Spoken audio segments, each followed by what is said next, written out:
e você precisa estar antenado para você deixar essa conversa fluir e vender mais coquetéis. Então, assim, sentou no balcão, tem que ser no mínimo 3 coquetéis.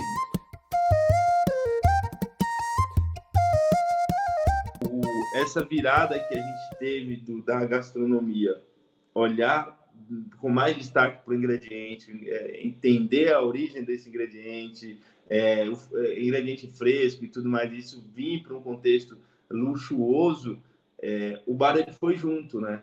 A gente tem, até o começo de 2000, uma coquetelaria totalmente pautada em produtos 100% industrializados, né? Licores, xaropes, isso e aquilo. O uso de frutas, salvo algumas variações por conta de questões culturais, sempre existiu. No passado, de forma mais sutil, né? Uma fatia de cítrico, uma coisa assim, mas nos guias do Diário Thomas, por exemplo, de 62, tem várias receitas usando pêssego, usando ameixa, usando cereja, para fazer cordiais, compotas, não era uma coisa como usa, pelo menos aqui na América do Sul, América Latina, o noodle, o smash, aquela fruta cortada e fazendo, eles usavam a fruta, mas para transformar ela num determinado elemento, tá? Então a gente não tem tantas referências dessa época lá de trás do uso da fruta direto ali. E aí, já para 1940 para 60, a gente tem uma influência, como é que fala, de uma coquetelaria onde a fruta entra com suco, outras frutas não tão triviais, né, como maracujá, abacaxi, começa a aparecer de uma forma mais massiva na coquetelaria, com influência da cultura tique, né, os famosos tique bar, aquela decoração mais extravagante, por aí vai. E para um pouco, fica meio demodé, fica meio cafona, né? Esse coquetel cheio de firula, e aí começa a vir para uma linha de novo, mais classuda, álcool sobre álcool. O que é álcool sobre álcool? Coquetéis estilo Manhattan, vermute, bitter, destilado, dry martini, por exemplo, com o boom da trilogia James Bond lá, né? Investimentos altíssimos da Smirnoff para estimular ali e obviamente influenciou de forma absurda, né?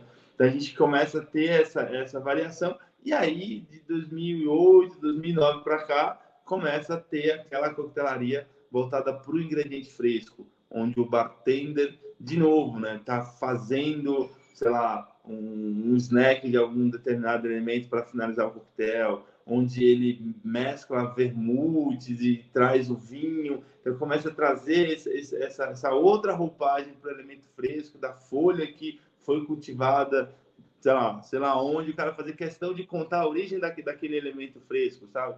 E isso é recente.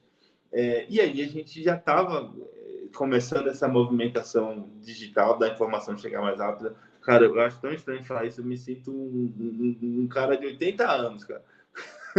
Mas, por um lado, eu sou um privilegiado que eu vivi os dois lados. Tem uma galera que só viveu essa fase, né? Então, a gente é da geração que passou pelo o raiz e lida bem com a Nutelice também.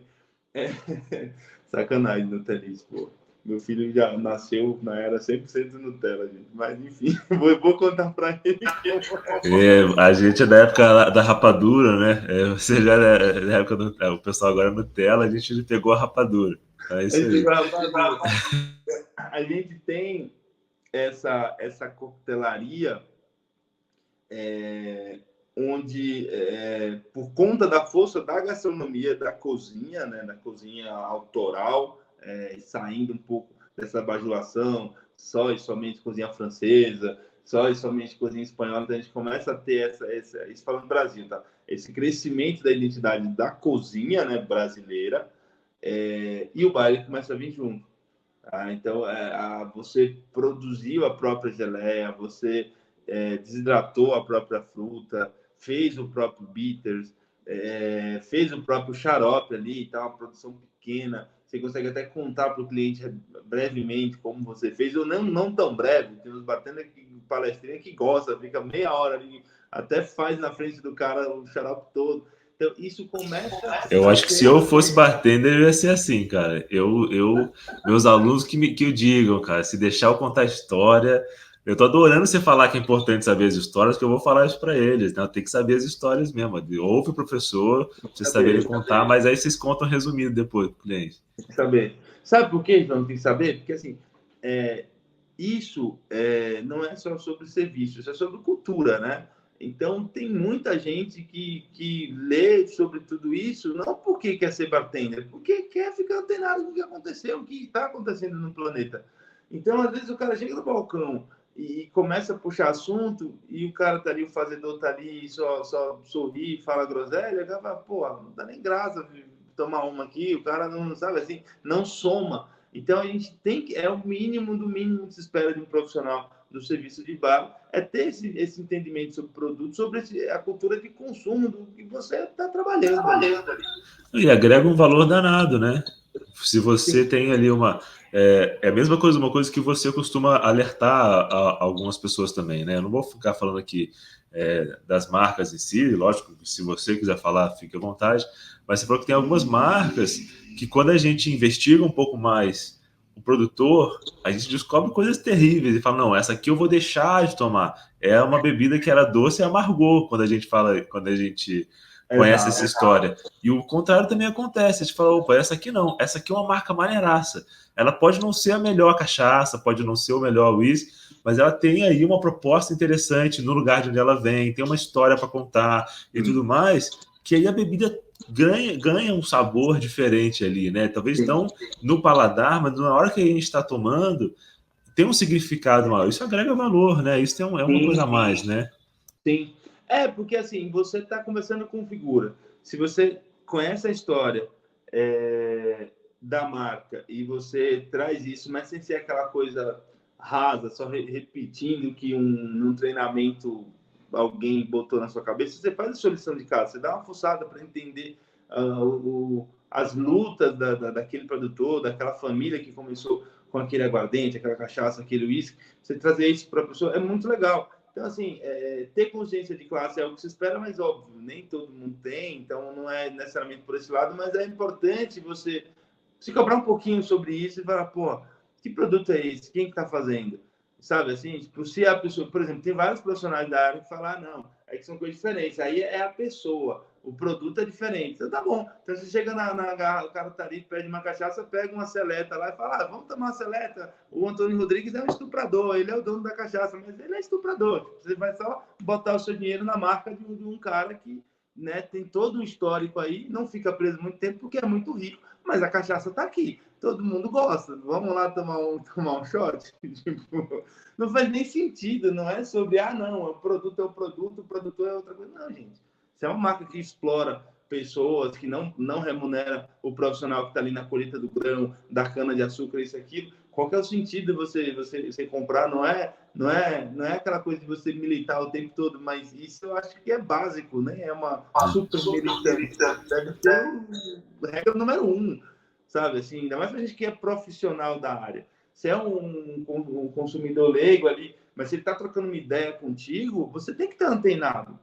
Se o cara falar, não, quero que se dane, não tem nada a ver com isso, não. As crianças que foram estupradas lá, isso não é problema meu. Eu duvido que tenha esse cara. Claro, duvido não. A gente sabe que tem muita gente com espíritos e visões bem distintas da gente, mas é importante você ter esse conhecimento, você ter essa clareza, tipo, e se tem a oportunidade, você precisa falar. Nós somos formadores de opinião também, né? Tipo, somos influenciadores, né? Antes da era Instagram, era tudo meio que no boca a boca. Então, o que o bartender falou. E outro cliente, ele sempre chega falando o coquetel geek, né? Não todos, claro. Mas o cara que gosta de beber, ele sempre chega falando de outro lugar ou de outro bartender. Às vezes com nome, às vezes sem nome, às vezes fala só o nome do lugar. Ou fui no lugar, ou fui no restaurante X, eu estava no cruzeiro Y. Então, sempre vai ter aquela frase: o cara fez assim, o cara me falou assado. Não, esse vermute é mais doce. Não, porque um barman que eu estava viajando, eu estava na Itália, ele me falou que esse vermute ele é mais doce do que a marca tal, porque eles fazem assado. E você precisa estar antenado para você deixar essa conversa fluir e vender mais coquetéis. Então, assim, sentou no balcão, tem que ser no mínimo 3 coquetéis, gente. Então é isso. O que você vai fazer? Você vai conversar, vai fazer, entregou. tá acabando um pouquinho, dá aquele sorrisão gostoso, já começa, pergunta se ele quer tomar uma outra coisa, já começa a puxar um assunto, você já tomou esse produto aqui e tal, dá uma provinha, daqui a pouco o cara fala, pô, faz um drink para mim com esse. Então, tem que ter esse timer de conversar, ser preciso ali sobre o produto, não se estender para um, obviamente, fora a venda, que é o que se espera do profissional, mas sempre acompanhando o tempo de consumo ali. Tipo, 3 coquetéis não é um consumo irresponsável. Então, assim, a métrica, você está no balcão, está atendendo a pessoa ali, o seu teto são 3 coquetéis por cabeça.